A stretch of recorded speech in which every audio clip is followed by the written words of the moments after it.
Great Books for Children, read by Mrs. V. My Side of the Mountain, by Jean Craighead George. The Manner in Which I Find Gribley's Farm. The next day I told Bill goodbye, and as I strode, warm and fed, out onto the road, he called to me, "I'll see you tonight. The back door will be open if you want a roof over your head." I said, "Okay," but I knew I wouldn't see Bill again.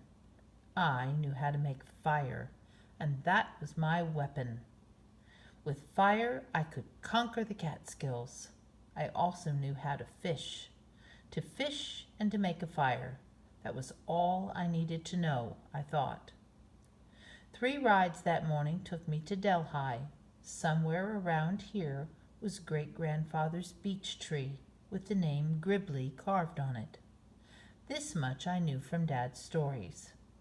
By 6 o'clock I still had not found anyone who had even heard of the Gribleys, much less Gribley's Beach.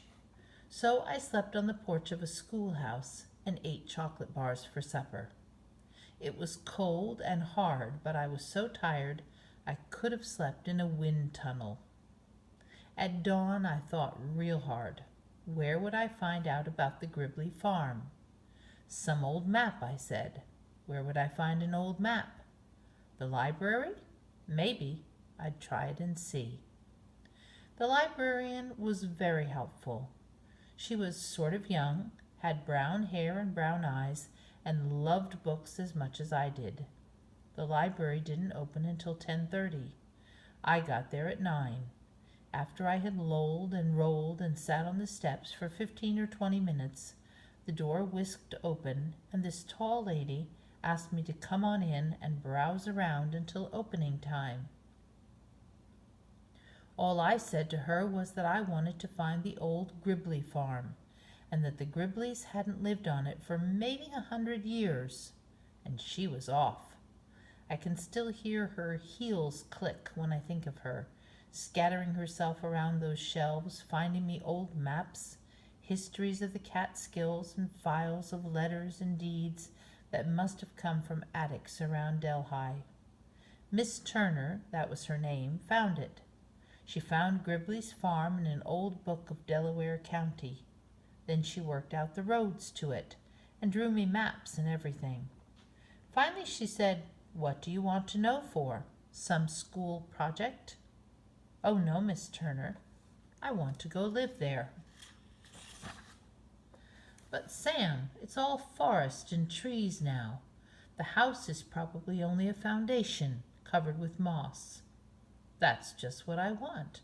I'm going to trap animals and eat nuts and bulbs and berries and make myself a house.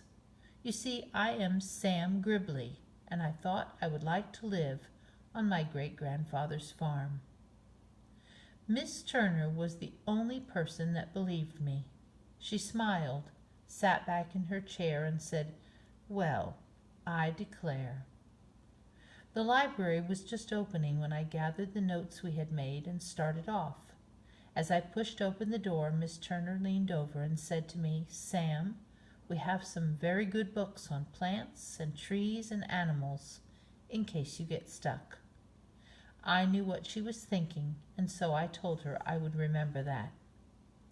With Miss Turner's map, I found the first stone wall that marked the farm. The old roads to it were all grown up and mostly gone, but by locating the stream at the bottom of the mountain, I was able to begin at the bridge and go north and up 1.5 miles. There, caterpillaring around boulders, roller coastering up ravines and down hills, was the mound of rocks that had once been great-grandfather's boundary fence. And then, do you know, I couldn't believe I was there. I sat on the old gray stones a long time, looking through the forest, up that steep mountain, and saying to myself, "It must be Sunday afternoon, and it's raining, and Dad is trying to keep us all quiet by telling us about great-grandfather's farm, and he's telling it so real that I can see it." And then I said, "No, I am here because I was never this hungry before. I wanted to run all the way back to the library and tell Miss Turner that I had found it, partly because she would have liked to have known, and partly because Dad had said to me as I left, "If you find the place, tell someone at Delhi. I may visit you some day." Of course he was kidding, because he thought I'd be home the next day. But after many weeks, maybe he would think I meant what I said, and he might come see me. However, I was too hungry to run back. I took my hook and line and went back down the mountain to the stream. I caught a big old catfish. I climbed back to the stone wall in great spirits. It was getting late, and so I didn't try to explore. I went right to work making a fire. I decided that even if I didn't have enough time to cut boughs for a bed, I was going to have cooked fish and a fire to huddle around during those cold night hours. May is not exactly warm in the Catskills. By firelight that night I wrote this: "Dear Bill," that was the old man. After 3 tries, I finally got a handful of dry grass on the glow in the tinder. Grass is even better than pine needles, and tomorrow I am going to try the outside bark of the river birch.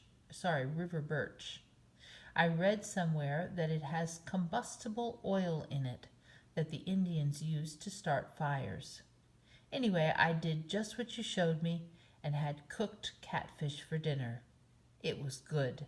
Your friend, Sam. After I wrote that, I remembered I didn't know his last name, and so I stuffed the note in my pocket, made myself a bed of boughs and leaves in the shelter of the stone wall, and fell right to sleep. I must say this now about that first fire. It was magic. Out of dead tinder and grass and sticks came a live, warm light. It cracked and snapped and smoked and filled the woods with brightness. It lighted the trees and made them warm and friendly. It stood tall and bright and held back the night. Oh, this was a different night than the first dark, frightful one. Also, I was stuffed on catfish. I have since learned to cook it more, but never have I enjoyed a meal as much as that one, and never have I felt so independent again.